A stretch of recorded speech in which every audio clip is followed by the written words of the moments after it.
Would you like to reach our film and TV review podcast audience? Do you have a product or service of interest to film and TV home consumers or followers of the entertainment industry? Have a film or show production to publicize? For affordable price plans for all budgets, get in touch and find out about our introductory advertising options. Reach our audience of film and TV viewers and visit our site contact page at filmandtvreview.com, or you can email us at business@filmandtvreview.com. Reach out today.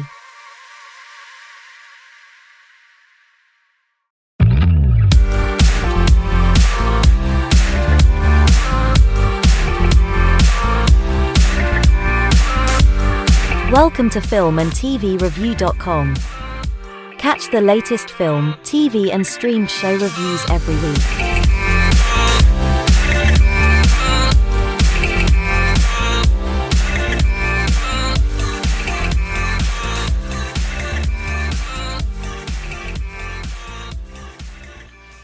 The views and opinions expressed by the authors and those providing comments are theirs alone. They do not reflect the views, opinions or position of filmandtvreview.com or their respective parent companies or affiliates.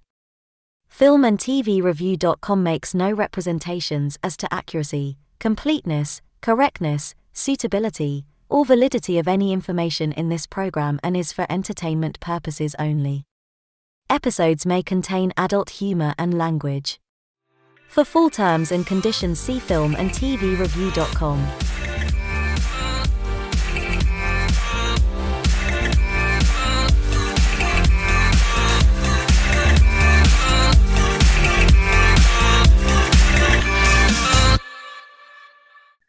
Hello there, and welcome to a special edition of Film and TV Review. I'm joined today by Eriksen Dickens, award-winning filmmaker, actor, and business owner based in California.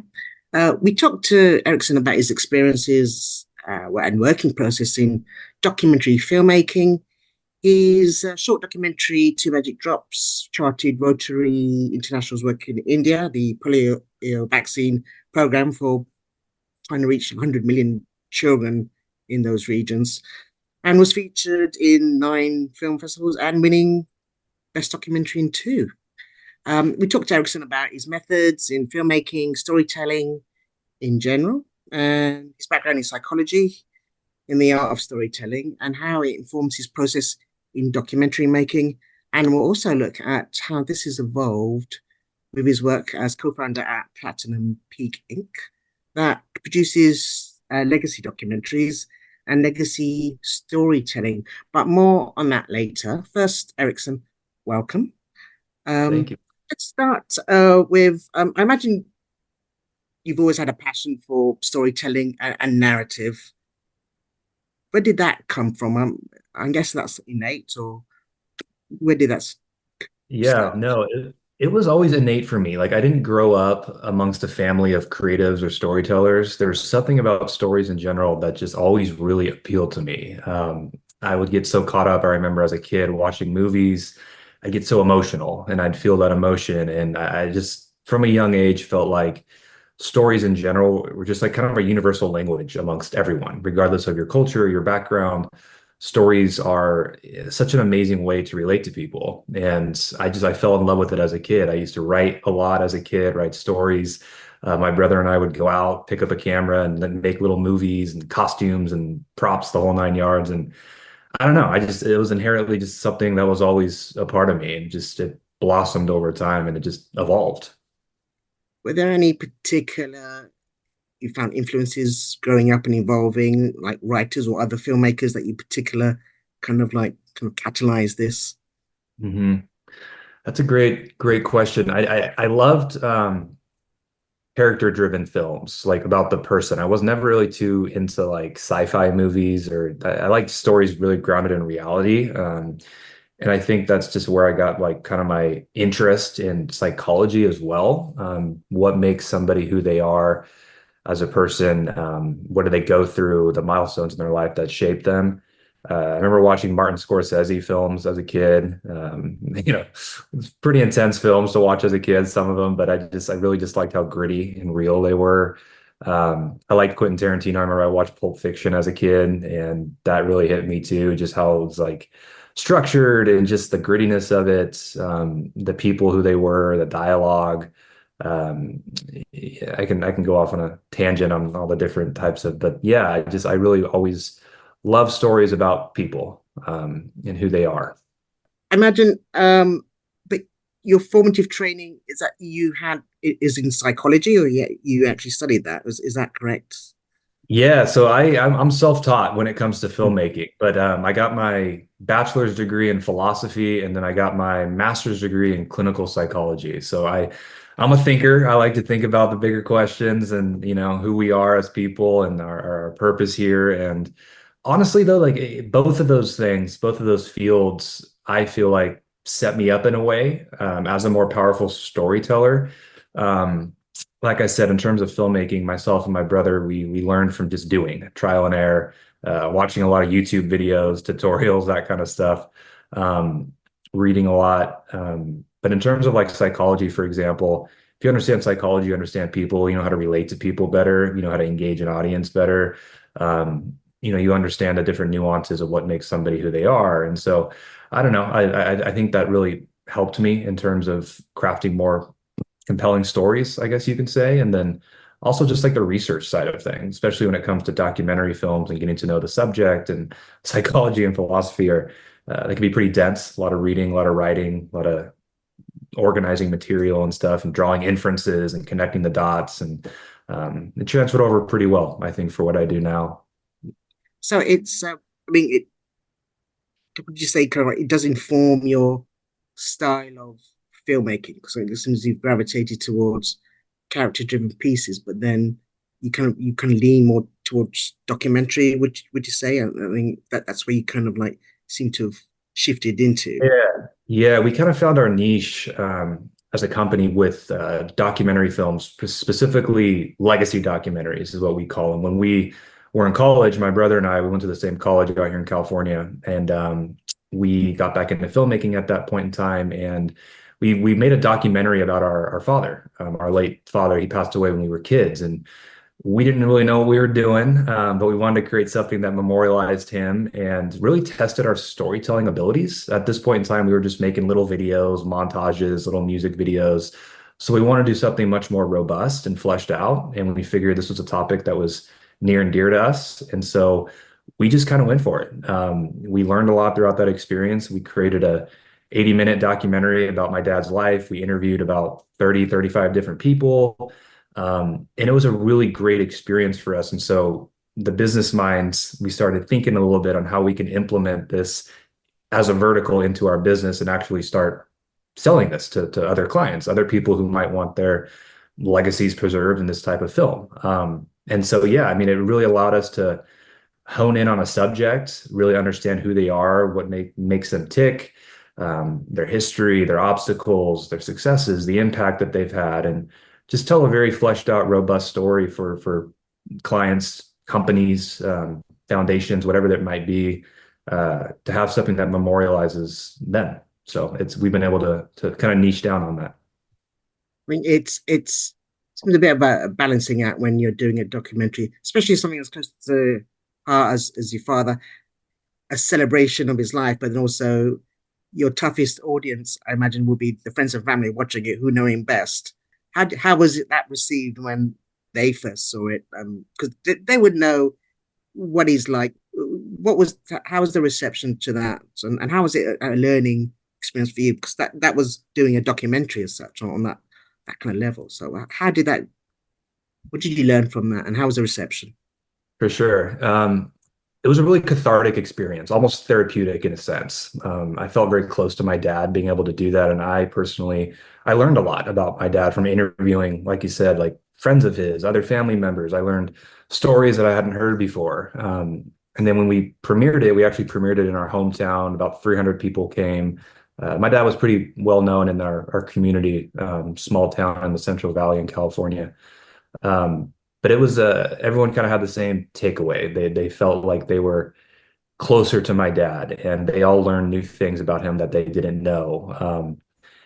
It was a neat experience, and looking back on that ordeal, that whole process, it's just I felt for me personally like I almost got some closure. He died when I was 14, so obviously I was pretty young, and doing that just it gave me a sense of closure in some aspects, I would say. And that's something that we've kind of carried on into these other films for other clients, is it almost gives them a chance to kind of relive certain memories, work through maybe suppressed emotions, whatever that might be, all working together towards a common goal of preserving the story of a loved one, a family member, a friend, whoever it might be. Mm. How does that help in maybe approaching subject matter with your interviewee, which can be quite Mhm. sensitive? And I mean, Right. do other tools that involved how to kind of get to that place relatively quickly, or for them just to be comfortable enough to open up? What tools do Yeah. you utilize or has found useful?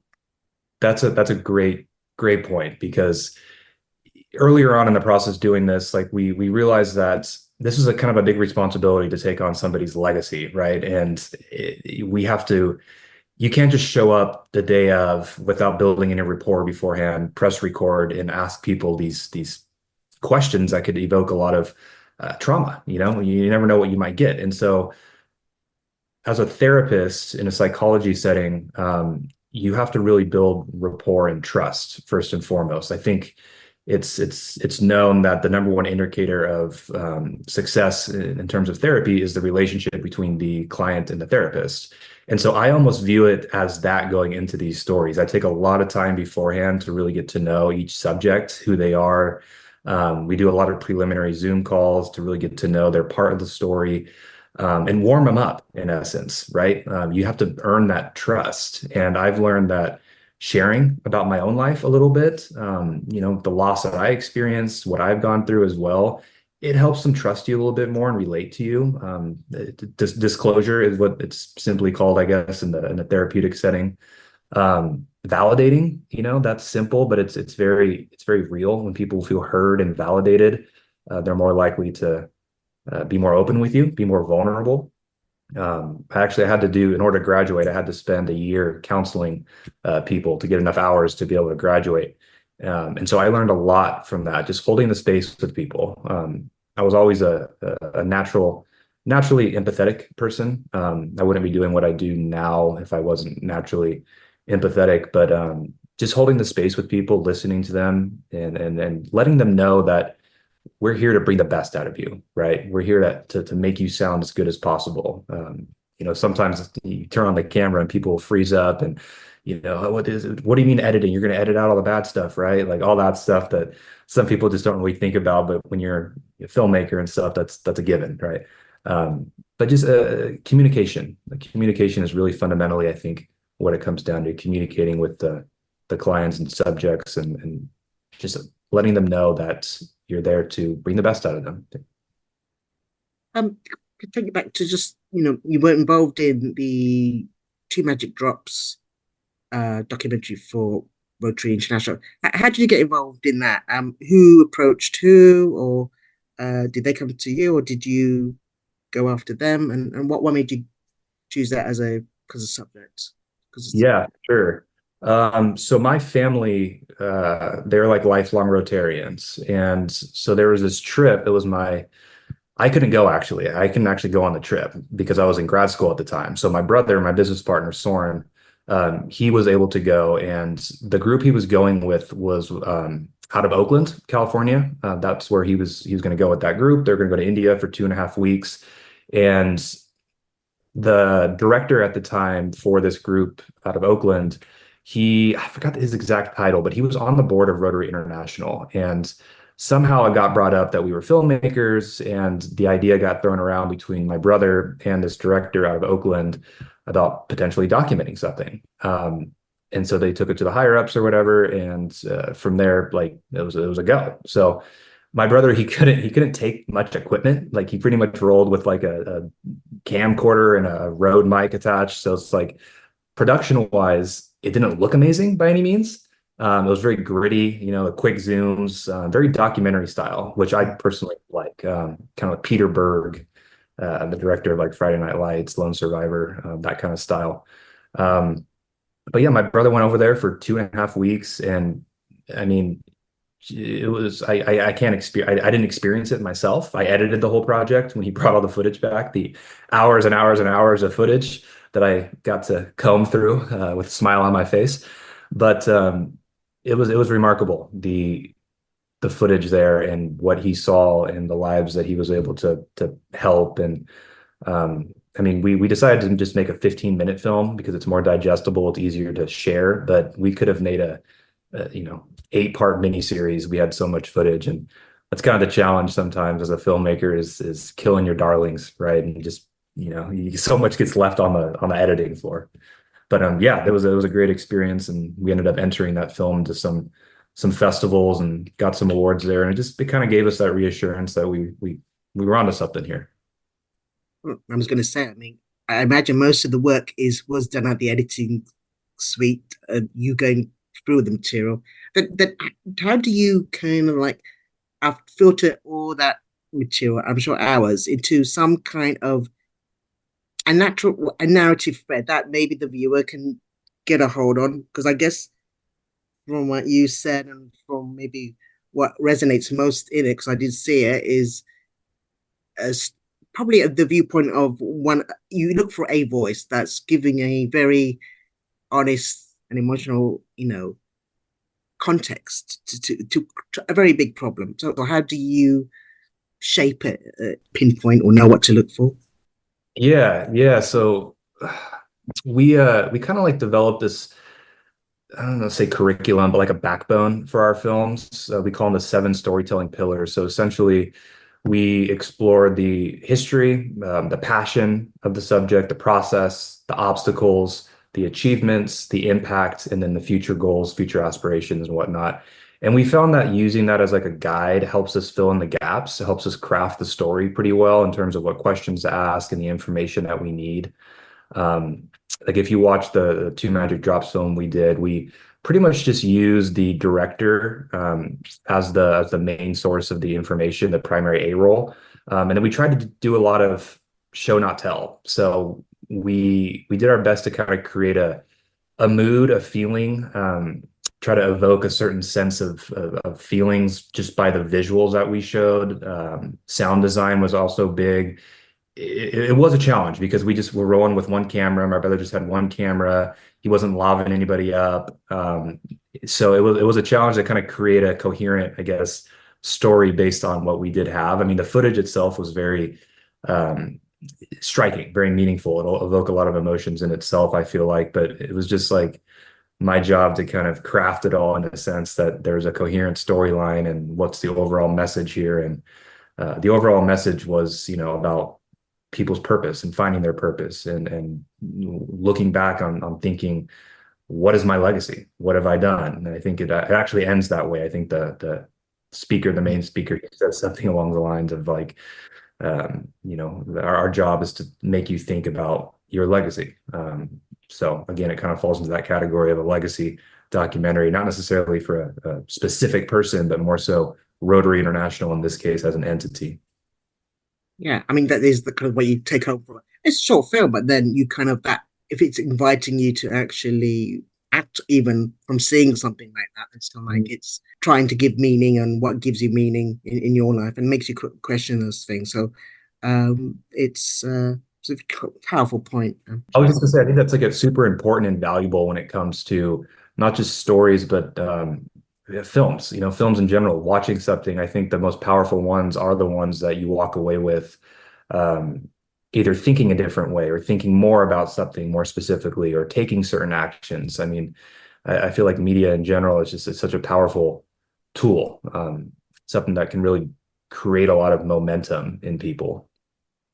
Just as a general question, would you say most of your craft for documentary, most of it's done in editing for you? Is that where you find your film mostly? Is that what's the most important part of it? Is it when you're there looking at the moment, looking for a story? You're almost panning for gold while you're on location, I imagine, or wherever you're filming. But then, do you not worry about that too much and think maybe I can't find it now, but maybe I'll find it in the editing suite?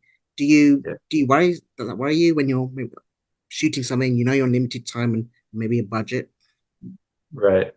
That's a great question because like documentaries fundamentally are like so run and gun. You go into it with like a general outline or you know what you kind of want to get and you have the questions prepared, but you really never know what you're going to get. So we like to say it's like when we're on production, we're actually filming, we're gathering the ingredients, and then we get into the editing room, and that's really where the cake is baked. And that's kind of the fun challenge of documentaries is like you never really quite know where the story might go. You never know what someone might say or what you might just pick up by chance that just adds a whole other element to the ball game.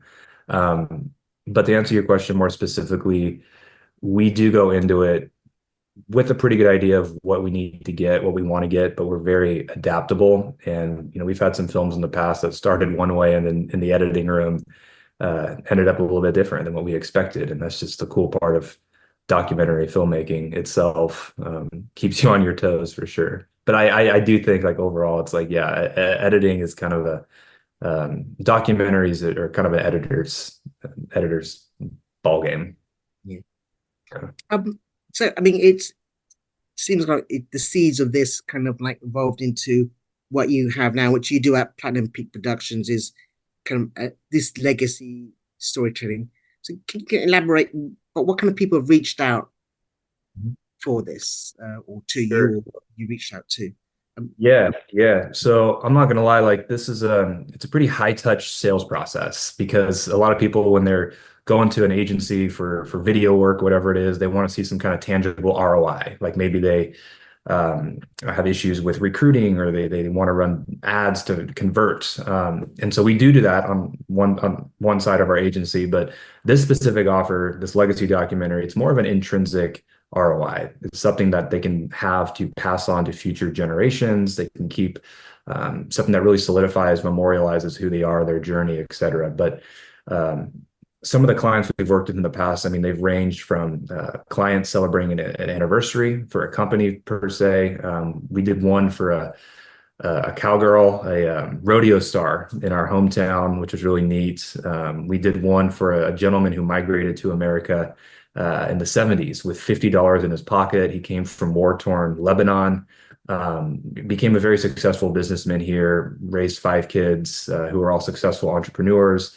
Their estate wanted a film made about him. They knew a lot about him, but they didn't really know details about his life. And his kids really wanted something that they can pass on to their grandkids and something that really explored the depths of their father's journey. Somebody that experienced an insane amount of adversity. And so we got to spend about 2 years with his family, really getting to know them and created something that I know brought the family together and it was able to teach the family about their dad. Like they learned a lot about their dad. They didn't know that he was born under an olive tree because his mom couldn't make it back to the house in time in rural Lebanon. Just those cool little details that come up.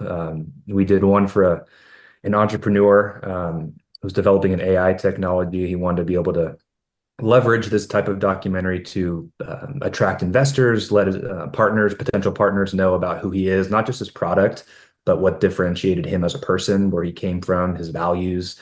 Because oftentimes investors they look past the product and they want to know who they're actually investing in. So he was able to leverage that film for that purpose.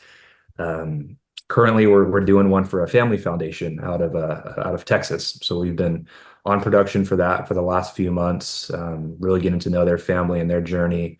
But yeah, I mean, it really depends on the subject. It varies from time to time, but pretty much essentially people that feel a sense of pride in what they've accomplished, or a family member that they want the documentary done for.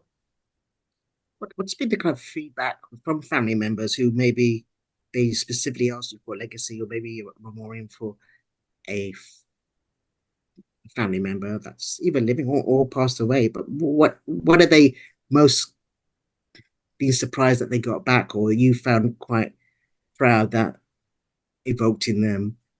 Yeah, that's a great question. I can give you one example. One person said, This was cool to hear. She said that she felt like she was kind of like watching her funeral when she watched the film because she was hearing all these things that people were saying about her that really showed her in a good light, and how much they cared about her and how she'd impacted their lives, things that you might generally don't hear very often. It's one of those things where at somebody's funeral, you'll have a dozen people stand up and say all these amazing things about you, but you're deceased, so you're not hearing them. So this documentary, like, it allows them to kind of really get that insight on the impact that they've had and what people think about them. Um, this one man, after he said it was done, he said, "I feel like I can die. I feel like I can die and I would be at peace because my story is solidified and it's told and it's out there. And my grandkids will know what I did, the values that I had in my life that allowed me to get to where I wanted to be. And hopefully these are values that they will carry on in their lives and their kids." So it gave them just an overwhelming sense of tranquility, peace. But it varies. I mean, it really varies. But the general walkaway is another thing is cool too, is they'll watch this film and some feedback we've gotten is like, wow, I never really saw my story that way. Like I lived it, I went through it, but seeing it all in a linear, coherent story like that is really neat. It allowed me to think about things that I hadn't thought about. That from point A to point B to point C, watching it all unfold. Wow, it opens up a different perspective, a different line of thinking that maybe they hadn't thought about. So it ranges, but it gives me just that sense of fulfillment, like that intrinsic fulfillment, being able to provide this, not only a product, but like an experience for these people to go through it. It gives me that, it fills my cup, right? I'm glad that I'm able to do this for a living. It's my passion, telling stories and then seeing people respond positively to them and impact their life in some way.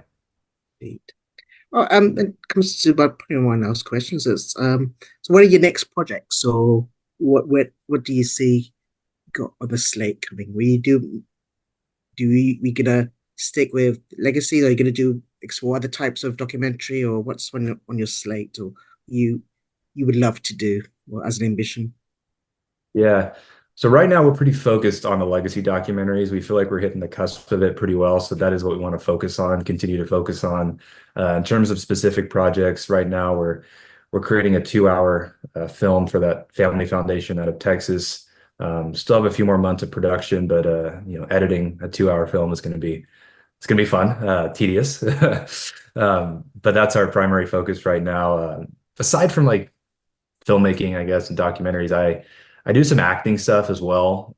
Something I kind of fell in love with as another creative outlet of mine. And I'd love to get involved a little bit more in that, audition more, maybe get in some bigger budget indie films or something. But started taking lessons back in like 18. My coach, actually, he's Zac Efron's old coach, because Zac Efron is from the area I live in. So it's been really neat just embracing that different type of creative medium. So that's a goal of mine on the future. Oh, well, forward to maybe you hitting the big screen. Who knows? Thank you for joining me. That was give us just a little insight into your process in documentary filming and in legacy filmmaking. So thank you. And for you at home, I'll see you next time. Thank you so much. We hope you enjoyed this film and TVreview.com episode. Catch the latest film and TV reviews, together with regular episode content from the world of film and TV every week. See you soon. Would you like to reach our film and TV review podcast audience? Do you have a product or service of interest to film and TV home consumers or followers of the entertainment industry? Have a film or show production to publicize? For affordable price plans for all budgets, get in touch and find out about our introductory advertising options.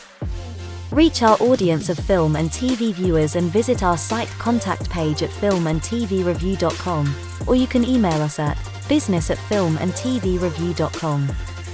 Reach out today.